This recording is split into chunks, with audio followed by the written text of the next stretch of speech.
เครียดนอนไม่หลับตื่นกลางดึกบ่อยคุณอาจคิดว่าเป็นเรื่องเล็กแต่จริงๆแล้วร่างกายของคุณกำลังส่งสัญญาณบางอย่างอยู่วันนี้ Prima Talk จะพาคุณเข้าใจต้นเหตุของการนอนไม่หลับและแนวทางดูแลแบบองค์รวมผ่านศาสตร์การแพทย์แผนจีนในโลกที่ทุกอย่างเคลื่อนไหวเร็วขึ้นทำไม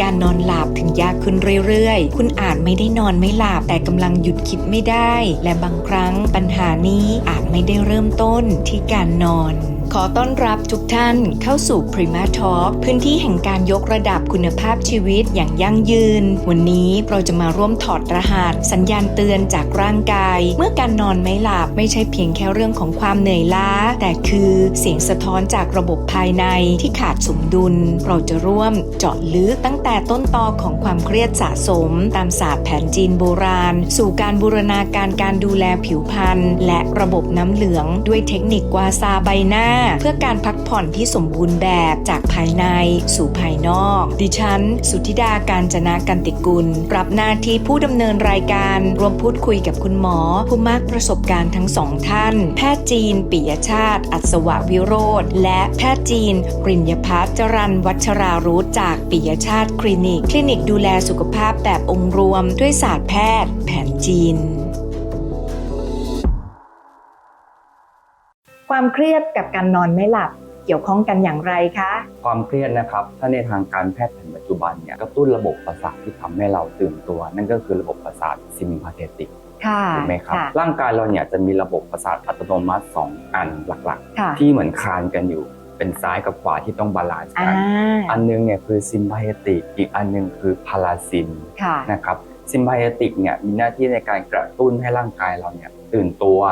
นะครับบางครั้งที่เรามีความเครียดสะสมหรือการเจ็บป่วยของร่างกายเช่นความปวดเรื้อรังเนี่ยครับก็ร่างกายจะตีความเหล่านี้ครับว่าเป็นความเครียดความเครียดอย่างนี้ครับถ้าเรื้อรังนานๆร่างกายจะเข้าสู่โหมดระวังภัยครับทำให้เราต้องรู้สึกยังไงต้องสู้หรือหนีตลอดเวลาโหมดนี้ครับถ้าเกิดว่าถูกเปิดค้างไปจนถึงตอนที่เราต้องการนอนพักผ่อนก็จะทำให้เรานอนหลับได้ไม่ดีหลับลึกได้น้อยหรือบางคนเนี่ยถึงขั้นที่ว่านอนหลับยากเขานอนยากเลยหลายคนเจอใช่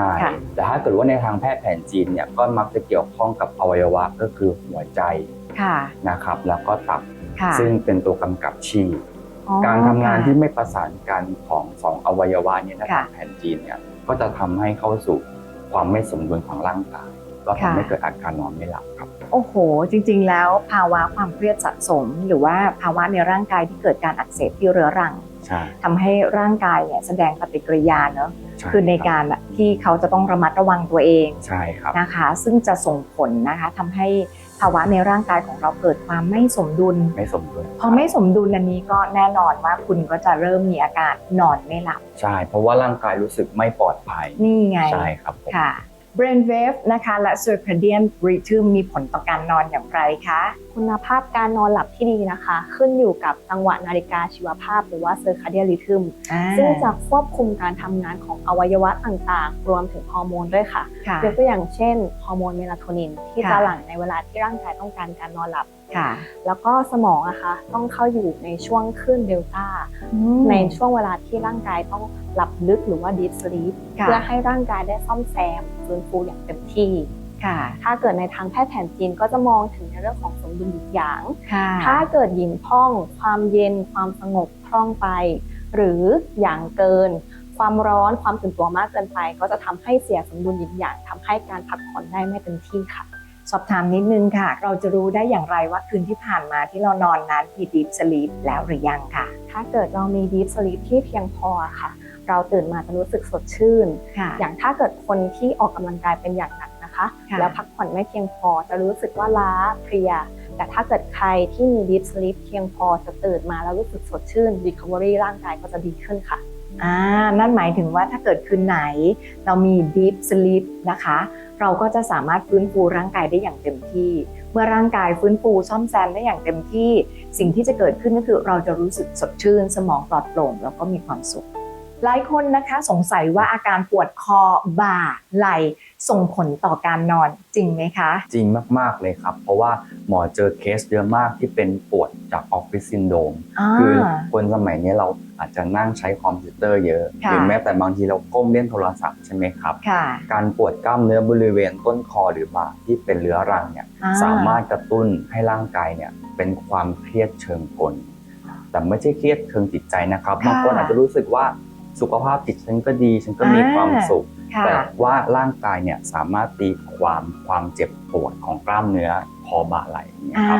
ที่ปวดเรื้อรังเนี่ยเป็นความเครียดได้ครับคุณกิฟต์เหมือนเขาต้องแบกรับน้ำหนักตรงนี้ไว้ตลอดเวลาใช่ครับใช่ไหมคะมันก็คือเป็นความเครียดทางด้านสุขภาพที่ส่งมาใช่เป็นความเครียดของตัวเนื้อเยื่อที่อักเสบเรื้อรังนี่ไงครับผมหลายคนเป็นนะคะสังคมก้มหน้าเนี่ยพวกเราเจอ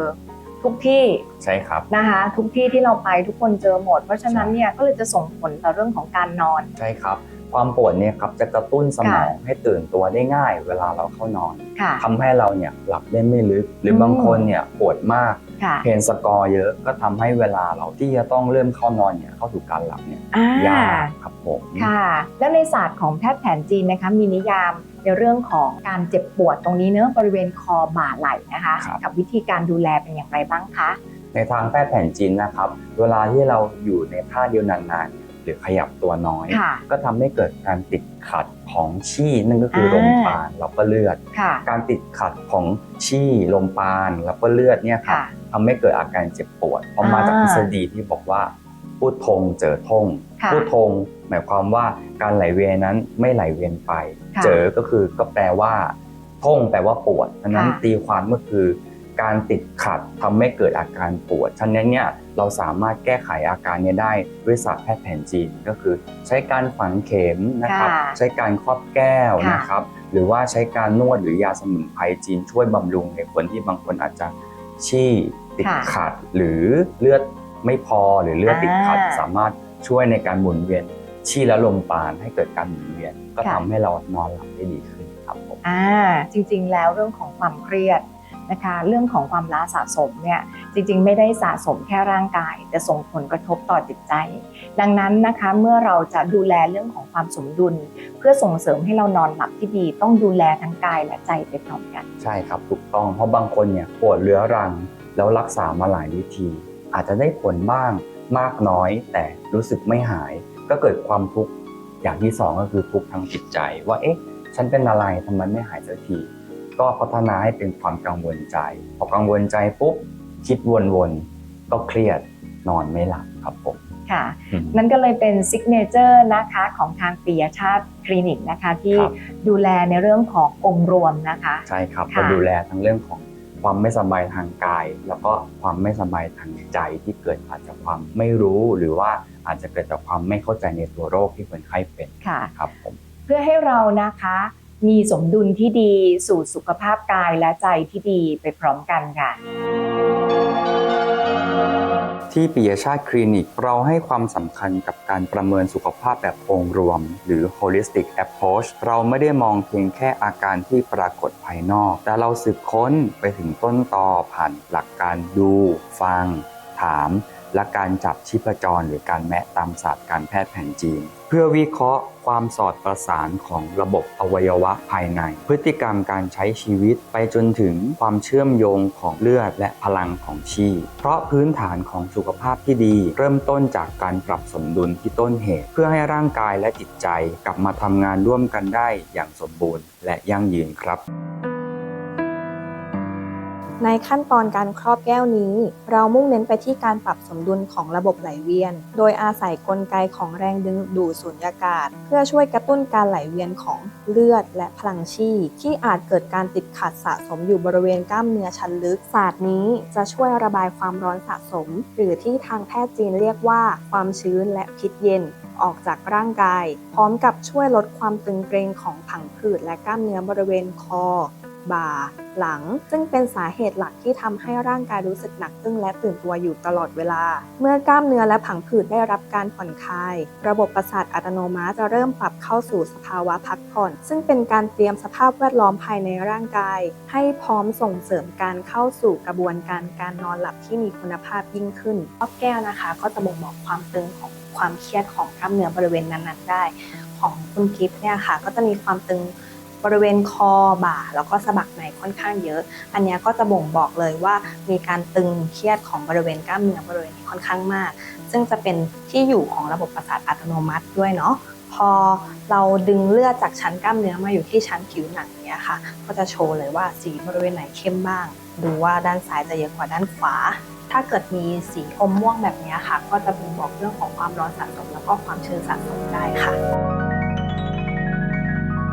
การฝังเข็มตามหลักการแพทย์แผนจีนคือศิลปะการส่งสัญญาณผ่านจุดรวมระบบประสาทและพลังงานของลมปราณเพื่อเข้าไปช่วยจัดระเบียบปรับสมดุลการทำงานของระบบภายในร่างกายครับโดยเรามุ่งเน้นการกระตุ้นให้พลังชีพที่อาจติดขัดจากความเครียดสะสมกลับมาไหลเวียนได้สอดประสานกันอย่างมีประสิทธิภาพวันนี้จุดจะมีอยู่บริเวณบนศีรษะนะครับบนใบหน้านะครับอาจจะมีตรงท้ายทอยนิดหน่อยนะครับที่แขนแล้วก็ที่ขากับเท้าเล็กน้อยนะครับอันนี้ฝังเข็มที่ศีรษะนะครับบริเวณศีรษะนี้จะมี4เล่มนะจุดบนศีรษะ4เล่มนี้ชื่อว่าจุดซื่อเสินชงนะครับเป็นจุดที่ทำให้ตุ้นให้สมองเราเนี่ยผ่อนคลายรักษาอาการนอนไม่หลับเนาะจุดท้ายหยางเนี่ยเป็นจุดที่ลดความตึงของกล้ามเนื้อรอบดวงตานะครับจุดหลังหูตรงนี้ชื่อจุดอันเนียนนะครับจุดที่ทำให้นอนหลับจุดชื่อฉีนะครับเป็นจุดปรับสมดุลช่วยระบายความร้อนของร่างกายนะครับต่อมาที่ข้อมืออาจจะช็อตนิดนึงนะอันนี้ชื่อจุดเน่ยกวนนะครับอาจจะรู้สึกว่ามันวิ่งไปที่ปลายนิ้วกลางเน่ยกวนนี้เป็นจุดที่ทำให้ลดอาการวิตกกังวลนะครับลดอัตราการเต้นหัวใจได้นิดนึงนะครับหายใจลึกๆหายใจเข้าหายใจออกดีถ้าจุดไหนฝังแล้วมีความรู้สึกเหล่านี้นั่นหมายความว่าจุดนั้นเนี่ยเขาเรียกว่าเต๋อชี่นะครับเป็นจุดที่ปักเข็มลงไปแล้วเนี่ยเป็นการไปกระตุ้นให้เกิดการหมุนเวียนของชีหรือลมปราณคือกระตุ้นพลังงานนั่นเองนะครับระหว่างนี้เนี่ยหมอจะคาเข็มไว้แบบนี้ประมาณ30นาทีเพื่อให้เข็มทำงานเข้าไปปรับสมดุลร่างกายเนาะทีนี้เนี่ยระหว่างที่พี่กิฟต์อยู่กับตัวเองนะครับแล้วก็อยู่ในกระบวนการรักษาหมอมีbreath work ให้ทำนิดนึงเพื่อเป็นการส่งเสริมทำให้ร่างกายสงบขึ้นนะครับเทคนิคนี้คือการหายใจนะครับการหายใจที่หมอจะให้พี่กิฟต์ทำเนี่ยคืออย่างนี้เราหายใจเข้าลึกช้าใช้เวลาประมาณ4วินาทีจากนั้นเนี่ยกักลมไว้แป๊บหนึ่งประมาณ 3-4 วิแล้วเราโฟกัสที่การหายใจออกที่6วินาทีนะครับการหายใจเป็นไซเคิลที่ช้าแบบนี้ครับจะเป็นการดึงโฟกัสของเราเนี่ยมาที่กระบังลมฉะนั้นเนี่ยถ้าเราหายใจละเอียดร่างกายเราจะสงบลงจิตเราก็จะละเอียดขึ้นด้วยหมายความว่าความคิดฟุ้งซ่านที่เราอาจจะมีอยู่ในตอนนี้ก็จะถูกบดบังโดยการที่เราไปโฟกัสกับกระบังลมแทนเนาะเดี๋ยวลองทำพร้อมกันนะครับนับ3 2 1หายใจเข้า4วิกักไว้แป๊บหนึ่ง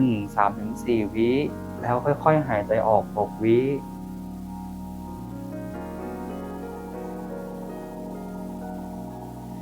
เราเน้นการโฟกัสที่ตอนหายใจออกเนาะพี่กิฟต์จะสังเกตได้ว่าพอเราหายใจแบบละเอียดหรือช้าเนี่ยเราจะเผลอหลับตาโดยไม่รู้ตัวอันนี้ครับเป็นการเล่นกับระบบประสาทการบริกรรมด้วยการหายใจเข้าออกเนี่ยเราอาจจะใช้การพุทโธก็ได้แต่ว่าให้ค่อยๆเนาะพุทก็4วิแล้วโธก็โธออกในใจยาวๆ6วิ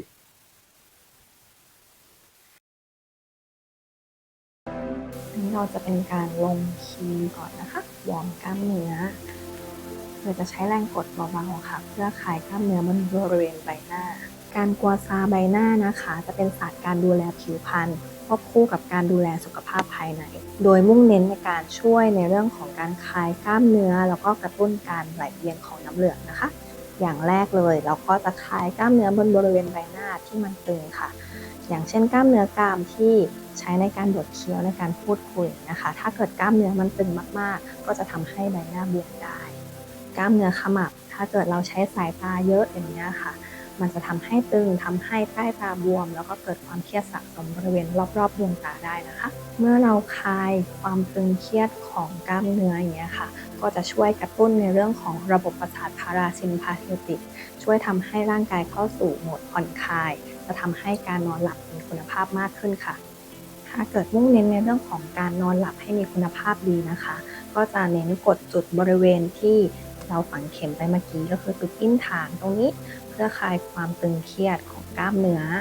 บริเวณไทหยางนะคะเพื่อให้กระตุ้นการไหลเวียนของเลือดและน้ำเหลืองพอเราคลายกล้ามเนื้อบนบริเวณใบหน้าเรียบร้อยแล้วค่ะเราก็จะมีการนวดศีรษะเพื่อให้เกิดการผ่อนคลายมากขึ้นค่ะแล้วก็กดจุดบริเวณกลางศีรษะนะคะ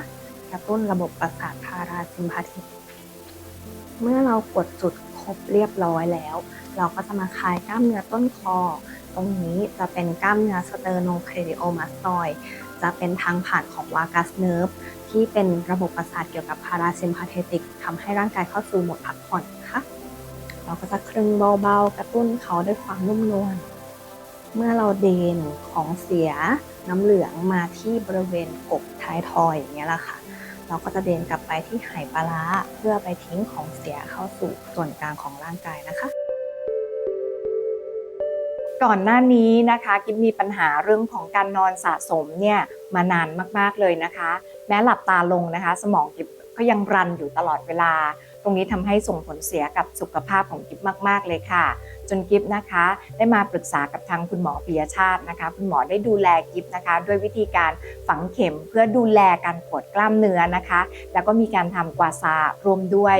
สิ่งที่สัมผัสได้หลังจากรับบริการนะคะนั่นก็คือว่าความเครียดที่เคยกดทับเนี่ยลดลงนะคะการหลับของกิ๊บเนี่ยหลับได้ดีขึ้นแล้วก็หลับได้ลึกขึ้นนะคะตื่นมารู้สึกเฟรชนะคะสดชื่นมากๆเหมือนร่างกายของกิ๊บเนี่ยได้ชาร์จแบตได้อย่างเต็มที่เลยค่ะข้อแนะนำสำหรับการใช้ชีวิตนะคะกุญแจสำคัญที่ทำให้เรามีสุขภาพที่ดีอย่างยั่งยืนเริ่มจากการที่เราใช้ชีวิตให้สอดคล้องกับธรรมชาติหมออยากแนะนำอย่างแรกเลยก็คือการลดการใช้แสงจากหน้าจอลงอย่างน้อยสัก2 ชั่วโมงก่อนนอนค่ะจะช่วยทำให้ระบบประสาทและดวงตาได้รับการผ่อนคลายแล้วก็ทำให้เรานอนหลับมีคุณภาพมากขึ้นอีกอย่างหนึ่งก็คือการจัดสรรเวลาเข้านอนอย่างสม่ำเสมอเพื่อทำให้ระบบประสาทได้ผ่อนคลายได้อย่างเต็มที่การเกาดิ้งหรือการเดินเท้าเปล่าบนพื้นดินหรือว่าพื้นหญ้านะคะจะช่วยในการถ่ายเทอิเล็กตรอนส่วนเกินลงสู่พื้นดินงานวิจัยพบว่าจะช่วยในการลดความเครียดของเส้นประสาทได้ค่ะเทคนิคที่หมออยากจะเพิ่มเติมนะคะใครที่มีความคิดวนเวียนวิตกกังวลก่อนเข้านอนจนทำให้นอนหลับไม่ได้นะคะแนะนำการเขียนสิ่งเหล่านั้นลงมาสู่กระดาษเพื่อลดการทำงานของ cognitive function การที่ความคิดวกวนความเครียดถ่ายเทมาสู่กระดาษนะคะจะช่วยลดการทำงานของสมองและทำให้เรานอนหลับได้อย่างแท้จริงค่ะเพราะการรักษาที่ดีคือการเข้าใจต้นเหตุและดูแลอย่างสมดุลการนอนหลับไม่ใช่แค่การพักแต่คือช่วงเวลาที่ร่างกายกำลังฟื้นฟูตัวเองและบางครั้งคำตอบของการนอนที่ดีคือการทำให้กายและใจกลับมาสมดุล